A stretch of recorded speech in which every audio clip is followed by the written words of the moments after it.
Still got more stuff to Wearing out the saints, brother. Wearing out the saints. I'll check the streets. Go.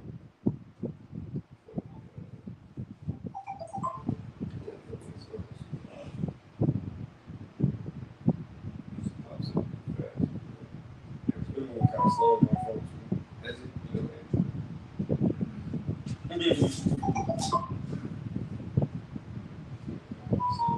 Come. Yeah, it's good. Come. All right, shalom. They were there. Arizona Great North Film Brothers come back at you, Lord will, with edifying lesson through the spirit and power of Yahweh Shai. First and foremost, we'd like to give all praise, honor, and glory unto Yahweh, Ba'ashem Yahushai, Ba'ashem Rakakwadash. Again, that belongs to the elder apostles, the bishop of Great North, so very well, very beautifully. Double salutations to the Akim and her push to the gospel in truth and sincerity, to the best of their ability given to them by Yahweh Yahushai. Peace, blessings, and salutations be upon the elect, scattered abroad, the election. Yahweh Yahushai, open the phone.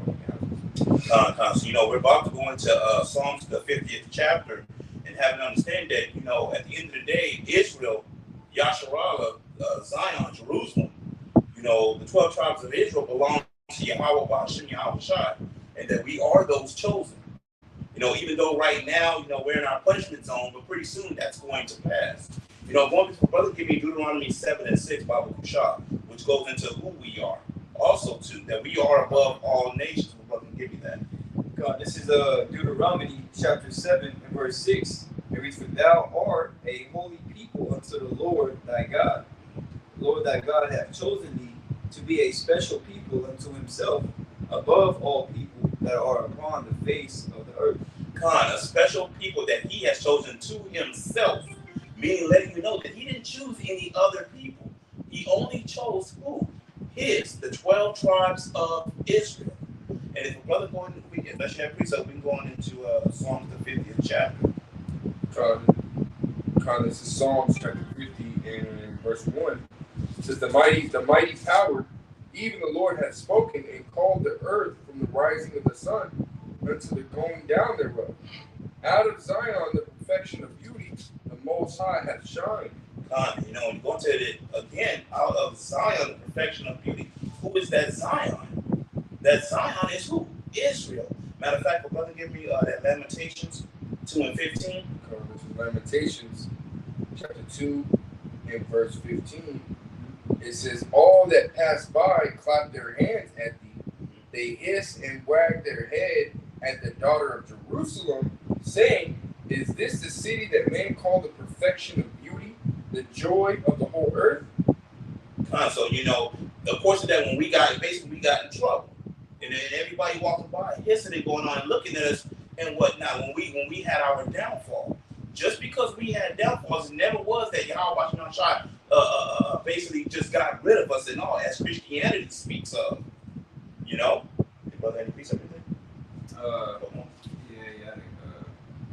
That's not okay, give me verse 3. Continue on Psalm 3, or Psalm 50. Psalms 50 and 3, it says, "Our power shall come, and shall not keep silence. A fire shall devour before him, and it shall be very tempestuous round about him." Once again, it says, if you go to the verse 3, the top says, "Our power shall come." Well, once again, it says our power, going back to the fact that he doesn't belong to anyone else. Now, I've always got to keep iterating this, that he only belongs to the house of Israel. Because, Israelites always think that God is for everybody, and he is not. But brother, give me Joel chapter 2, verse 27. This is Joel. Joel chapter 2, verse 27. It says, and ye shall know that I am in the midst of Israel, and that I am the Lord Yahweh, Ba'ashem Yahushai, your power and none else, and my people shall never be ashamed. So he goes back and tells you that he is the God of who? Israel, and none else. So when you have Christianity and these other people keep talking about John 3:16 and whosoever and all that, what that's all talking about is the children of Israel. Yahweh Ba'ashem Yahushai is only for the children of Israel. He has never been for the heathens or any other nation or Esau either. Go ahead and get your precept. God, this is 2nd Ezra chapter 5 and I'll start at verse 22. It says, "And my soul recovered the spirit of understanding, and I began to talk with the Most High again, and said, O Lord, that bearest rule of every wood of the earth, and of all the trees thereof, thou hast chosen the only one vine, or one only vine, and of all lands of the whole world, thou hast chosen the one pit, and of all the flowers thereof, one lily. And of all the depths of the sea, thou hast filled the one river, and of all builded cities, thou hast hallowed Zion unto thyself. And of all the fowls that are created, thou hast named thee one dove. And of all the cattle that are made, thou hast provided thee one sheep. And among all the multitudes of peoples, thou hast gotten thee one people. And unto this people whom thou lovest, thou gavest a law that is approved of all." And going into these verses, man, just showing you that the Heavenly Father, right, has favorites. All right, like you mentioned, his favorite flower being a lily, right? His favorite bird being a dove. But Lord has all these favorite, animals and herbs, but he has a favorite people as well. Okay, and it said, "These people, right, whom thou lovest, and gave us a law." And then when you go into the scriptures, you find out that the law of the Heavenly Father was given unto the Israelites through Moses. That's And right. nobody else was under that covenant with the Heavenly Father except us, man. That's why nobody can be grafted in unless you're an Israelite. It's not for the heathen never had part. That's a pattern you see too. When we're building a temple, right? Building a temple, the heathen will come and say, "Well, let us build what I got." You have no part in this, man. You had no part then, and you don't got no part now, right? This is only for Israelites. This is exclusive.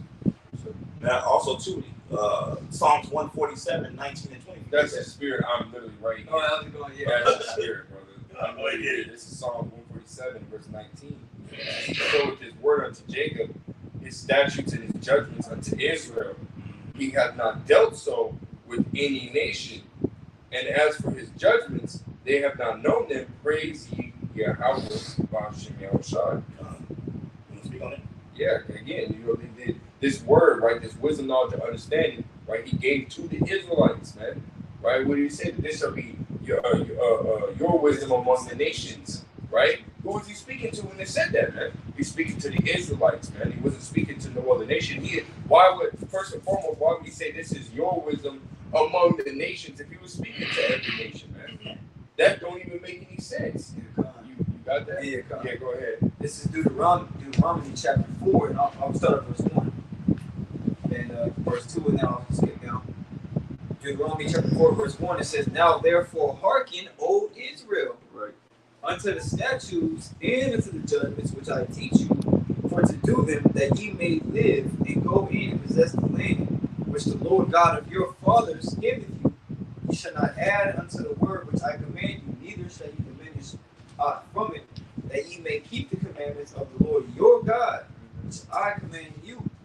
Verse 5, "Behold, I have taught you statutes and judgments, even as the Lord my God commanded me, that ye should do so in the land whither ye go to possess it.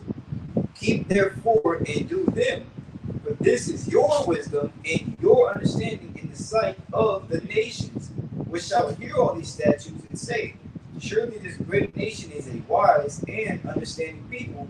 For what nation is there so great, who hath God so nigh unto them, as the Lord our God is in all things that we call upon him for?" You see that? So, like Moses is telling them, like, hey, because again, this is Moses speaking to a certain people. Moses isn't speaking to all the heathen.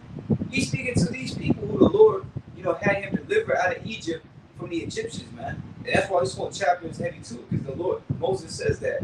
He said, "What one nation has the Lord delivered out from another nation?" Yeah. This is heavy too, because when you go into Deuteronomy, the 4th chapter, and in the NLT, it gives you a header. It says Moses urges Israel to obey. So this is for the Israelites, man. Right. You know what I mean? That's right, brother. And that's what Moses telling them, that you keeping these words, that's what's gonna make you great. And this is what's gonna exalt you, man, is if you be obedient unto this. Right? You gotta Going back to verse 3, can you go back to verse 3, Bob? It says, Psalm 50 and verse 3, it says, "Our power shall come and shall not keep silence, and A fire shall devour before him, and it shall be very tempestuous round about him. You went to the word tempestuous, Bakusha. You know, going back also to what's about to happen, what's about to come. That you know, the deliverance of Israel is going to come too. The new Testament's coming. Yahweh Shah, brother, give me Isaiah 66 and 15. That because you know what Yahweh Shah is going to bring. He's going to bring that fire. That fire. It's Isaiah chapter 66. Do you want to grab that word first? You want to grab this?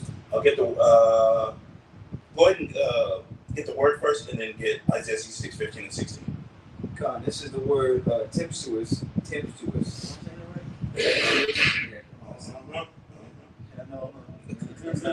Google definition, it says characterized by strong and turbulent or conflicting emotion.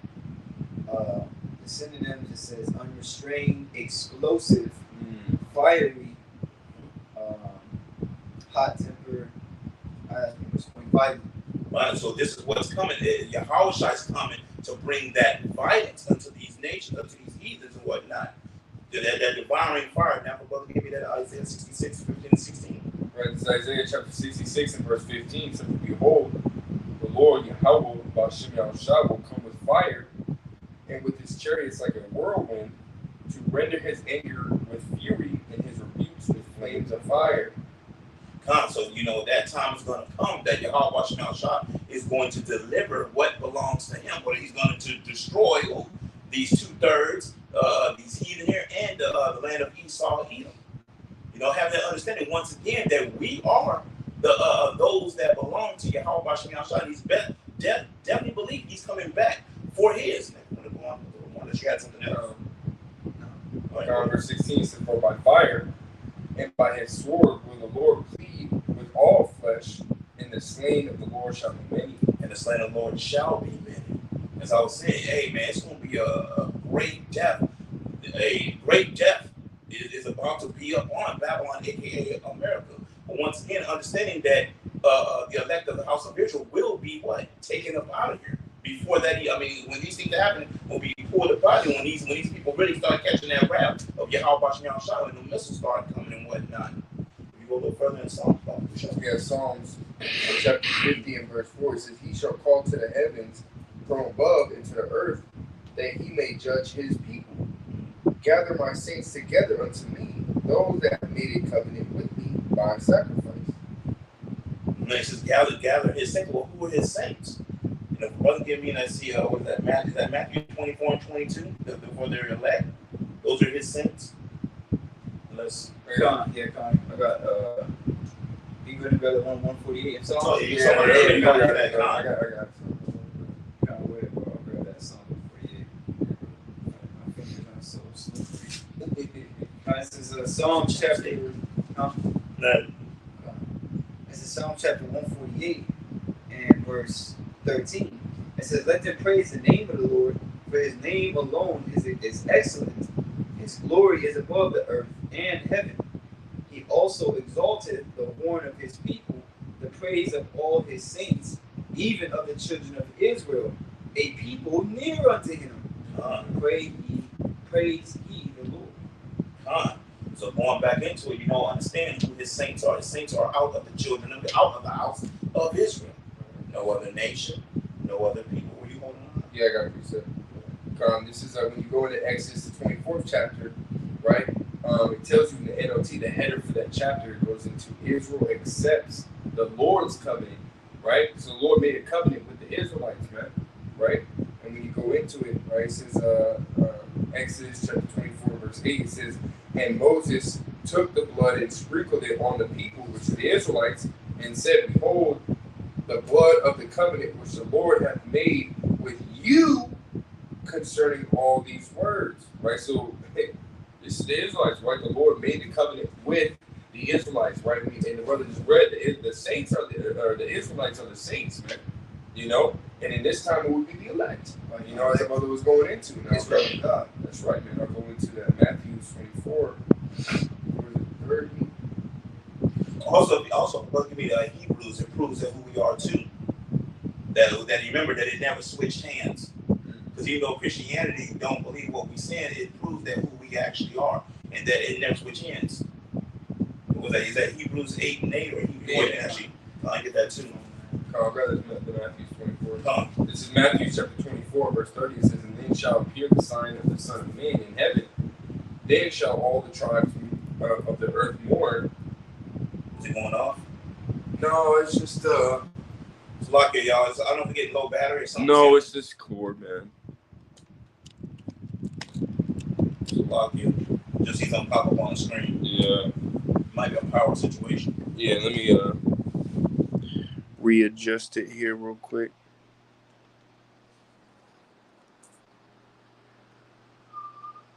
No, this is beautiful to understand that only Israel belongs to Yahweh Shem Yahshua, the elect. You know, and well, the elect are the ones that's going to be saved up out of here. But all Israel belongs to Yahweh Shem Yahshua. Let me see. Ooh, 444 called All Yahweh. Yahweh Shem Yahshua. Yeah, it's on now. It's good. Yeah, so I just want to make sure it was all good. Yeah, I'll get back to this. Matthew chapter 24 and verse 30 says, and then shall appear the sign of the Son of Man in heaven, and then shall all the tribes of the earth mourn, and they shall see the Son of Man coming in the clouds of heaven with power and great glory. And he shall send his angels with a great sound of a trumpet, and they shall gather together his elect from the four winds, from one end of the heaven to the other. So once again, he's coming to destroy and to save his elect. And as I was saying earlier, to understand this, the elect are out of the house of Israel, and those only, the brother gave me that Hebrews that proves it too, because the covenants and all the things that was given us was never passed hands to anyone else. As we was reading Psalms 147, 19 and 20, and so on. You get that, Bob Kushan? This is Hebrews chapter 8 and verse 8. It says, for finding fault with them, he saith, behold, the days come, saith the Lord, when I will make a new covenant with the house of Israel. With who? With the house of Israel. Now remember, this is the new covenant. Go on. And the house of Judah, not according to the covenant that I made with their fathers in the day when I took them by the hand to lead them out of the land of Egypt, because they continue not in my covenant, and I regard them not, saith the Lord. But Hold on. So once he said he regarded them not, so Christianity thinks when you say regarded them not, that they were just done away with. It was over with, because Yahweh said, I regarded them not. Go on further, Bob Kushan. Verse 10, for this is the covenant that I will make with the house of Israel. So once again, this is the covenant that he's going to make with the house of Israel. So let's stop right there. So it never switched hands, right? As you see. Now go ahead, Bob Kushan. I'm sorry, Slocky. I'll interrupt you. No, you good, bro. It says, for this is the covenant that I will, for this is the covenant that I will make with the house of Israel. After those days, saith the Lord, I will put my laws into their mind, and write them in their hearts, and I will be to them a God, and they shall be to me a people, and they shall not teach every man his neighbor, and every man his brother, saying, know the Lord, for all shall know me, from the least to the greatest. So as you see, it never switched hands. Now that covenant we coming into is what? When we come into the kingdom, the new bodies where we'll never sin, we'll never go off, but the covenant will be inside our inward parts. But as you see there, it never switched hands. So when we talk about the elect, the house of Israel, we've only belonged to Yahweh Hashem Yahushua. But the thing is, we've just been punished. And that's it. But going in back to the elect are those that's going to be saved out of this situation that is coming. Ooh, that's the spirit you land back on that too, because I went into that word elect in Matthew the 24th chapter, which in the Greek is eklektos, which is Strong's G1518, right? And it says choice, select, right? The best of its kind or class, excellence preeminent, applied to certain individual Christians, right? Which we know that, you have pagan Christians and you have the true so-called Christians, right? Which are, in Hebrew would be Hamashiachim, which would be those that are, the household of faith, right? Us, man, But when you go down into the Thayer's Greek lexicon, it says right here, it says chosen or elect of God, said of pious Israelites. Now you go into that word pious, right? The word pious, it says having or intended to show faith in and reverence for the supreme being, right? And those are who, right? Us today, man, right? We're showing our faith by doing these video epistles, by applying the scriptures, right? Not just saying we have faith, but show my faith through our works, man. Right. In Yahweh Yahushua, man. In the spirit of Yahweh Yahushua, you know? So this is who the Lord is going to come deliver, man. It's the elect, right? The faithful, right? The pious Israelites, man. You know? If a brother give me Mark chapter 13, verse 20, which goes right back into the elect. Yeah, these fucking, it's like these plugins, man. They're kind of shitty, man.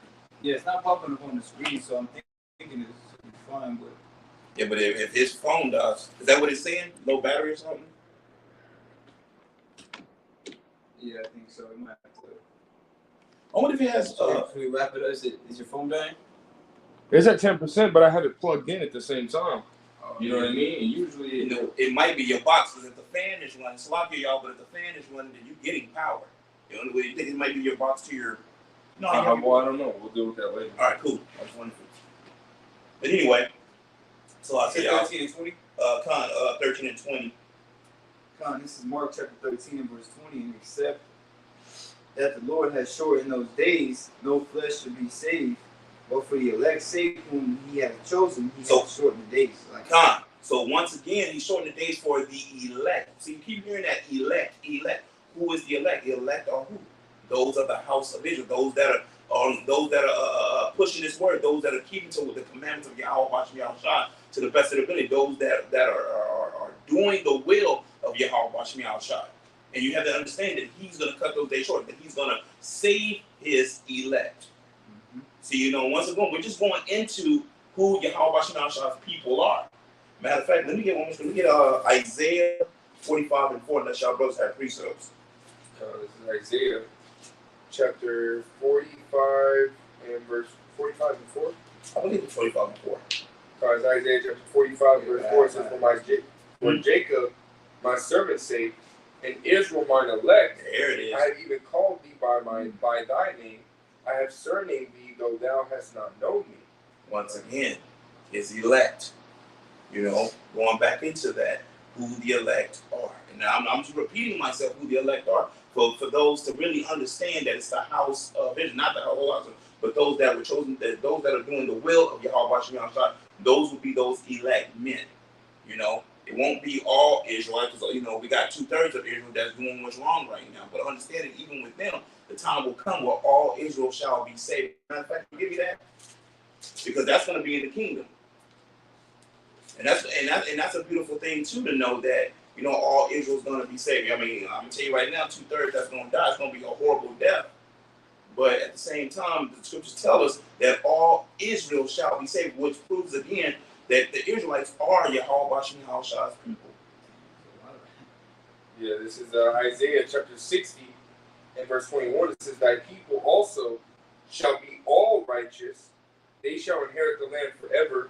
The branch of my planting and work of my hands, that I may be glorified. So once again, who are His people? It's never changed. The Israelites. Now, the thing about it is too, I'm noticing more on these little apps and TikTok and all this stuff. If they're Edomites or what they are, they're all saying, you know what? The people that back over there, where they're fighting at over there right now, those are not the true people. The people here in America, the so-called blacks, the so-called Native Americans, these are Israelites. These are the true people. When you sit back and you think about it, the words coming out of who we actually are. It's just crazy that a lot of Jakes don't believe it, but others are starting to push that. Like, wait a minute, these are the people of God. And you know what happens? If you're going to Zechariah, you have touched the apple of His eye. So destruction will come. Right. You have something on Yeah, I got one last one. It's Hosea 14 and 1. It says, Israel's future blessing. O Israel, return unto Yahweh thy power, for thou hast fallen by thine iniquity. And that's what we're reminding ourselves of, right? You know what I'm saying? But we're also telling our people that iniquity, which is sin upon sin, is what withholds the good that the Lord promised us, man.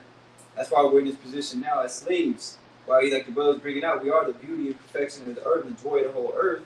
But since we've committed so much sin and transgressed the law of the Lord, now we're in chains, right? And really, that chain now that our oppressors have our people in is mentally, right? But it's truth. And once you come into knowledge of the truth, will set you free. Right? It says, if I may say it spiritually, you ultimately read the header, because the header in the Isaiah 60 chapter that talks about, all Israel shall be righteous, right? Eventually 2/3. Right. It literally says in the header in the NLT, future glory of Jerusalem. You know what I mean? So it's beautiful. Yeah, that's why you gotta ask yourself too. Why you see the word Jerusalem and Zion and children of Israel? Because these are the Lord's people, man. These are the main characters in the story. It says, "Take with you words and turn to the Lord. Say unto him, take away all iniquity and receive us graciously, so we will render the calves of our lips. A shore shall not save us. We will not ride upon horses, neither will we say any more to the work of our own hands, our hands, ye are our gods. For indeed the fatherless findeth mercy. I will heal their backslidings. I will love them freely. For my anger is turned away from him." And that's what the Lord is about to do. Like it says, "In my anger have I smote thee, but in my mercy have I had compassion on thee." So the Lord, right, is angry with us, right? That's why we're bearing this indignation, right? The righteous anger he has with us because we sinned and we made mistakes. But now we're on the path, we're on the right path to getting back to the good grace of Yahweh Bashman Shai, seeing as we're being obedient, offering up that peace offering, man. Hopefully we receive mercy continuously. Okay, but here soon the Lord's going to turn that anger away from us completely, man. Right, we're not going to be under the curses no more. We're going to be free from the curses, man. Free from this flesh to be able to live a life full of rest. Exactly. That's gonna be that's gonna be beautiful. That's gonna be beautiful. It's going to be beautiful, man. Man. Also, too, give me bring me Psalms 94 and 14. You might want it off there too, because I don't know how I did that. That phone is looks like it's about to die. Yeah, I just left it on the screen. I mean, can you see it on the thing? I'm pretty sure. No, you can't see it on the screen. So You said Psalms 94, what? And 14, for the Lord will not cast off. Yeah, kind of. This is Psalms chapter 94, verse 14. For the Lord will not cast off his people, neither will he forsake his inheritance. So look at that. He will not cast us off, and neither will he forsake us. And how beautiful that is, once again, for that deliverance. That, if you go through this, if you read the Bible and start to understand, yes, Israelites, we went off multiple times. And Yahweh Bashar Shai saved us multiple times. Once again, this is the last saving. Because after this saving, we will not be going off. We will not be making mistakes. We'll be doing exactly the things that Yahweh Bashar Shai wants us to do, the things that would make him smile, the things that would bring joy to him. So we would never, ever be in this situation ever again. Right, bro. Right. And at the end of the day, that's a real beautiful thing. If y'all increase us. Okay, can we give me, let's see, let me get Exodus. Did you have something? 24, 6, and 8. This is Exodus. Chapter 24. And verse 6. It says, and Moses, Spirit 2. It says, and Moses took half of the blood and put it in the basins, and half the blood he sprinkled on the altar. And he took the book of the covenant and read in the audience of the people, and they said, all that the Lord hath said we will do, and be obedient.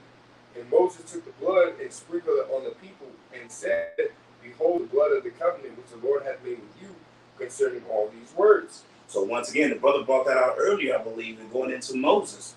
So we're jumping around, which goes right back to the time of Moses, when we come out of Egypt and whatnot, and going through the things that we're going through in Egypt, that we were chosen. We were chosen then, even now. Nothing has changed. The only thing that has happened to the children of Israel, we have been punished for our iniquities and the things that we have done. We have been punished. We just have never been cast away. We just been punished, and that is it. And like I said earlier, the beauty thing of it all, that Yahweh Bashar still has that love for his people, and it's never left. It's just like I would say, like any father that has children, we spank our children. We all get disciplined. But that doesn't mean that your parents don't love you.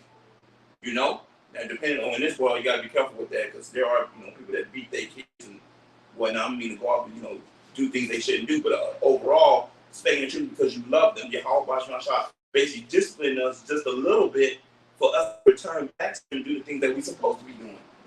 Yeah, this is a precept. Romans chapter 11 and verse 1. It says, I say then, hath the Most High cast away his people?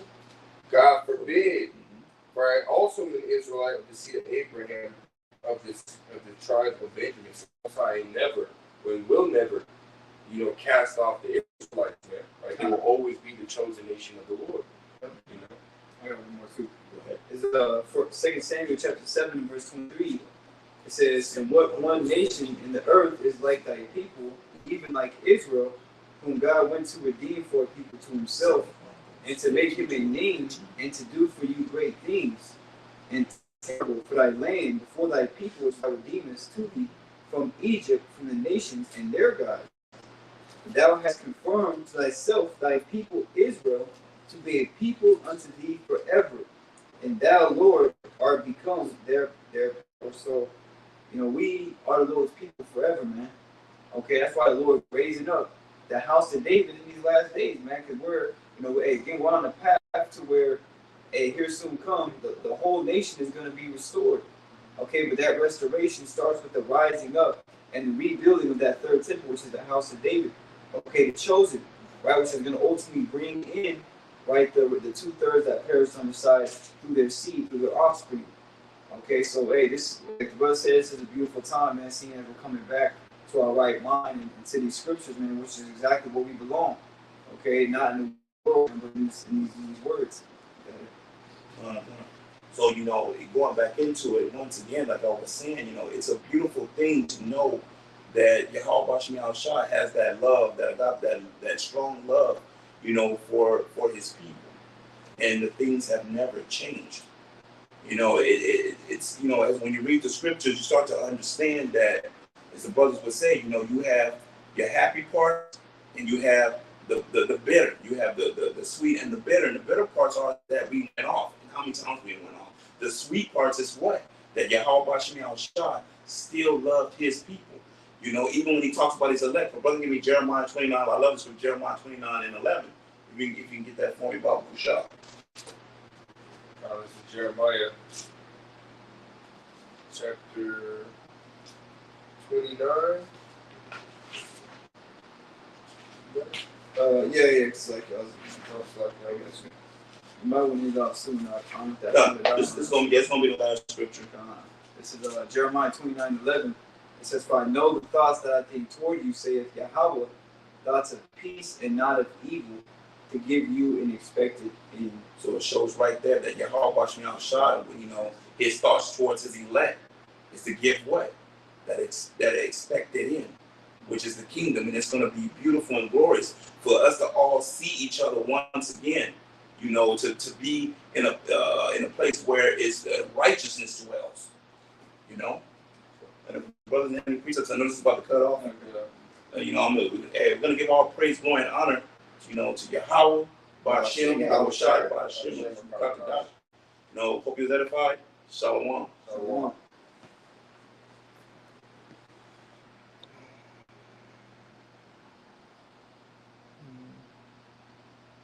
Touch up on that praise at the end, though, right there. Yeah, I didn't even want the brothers.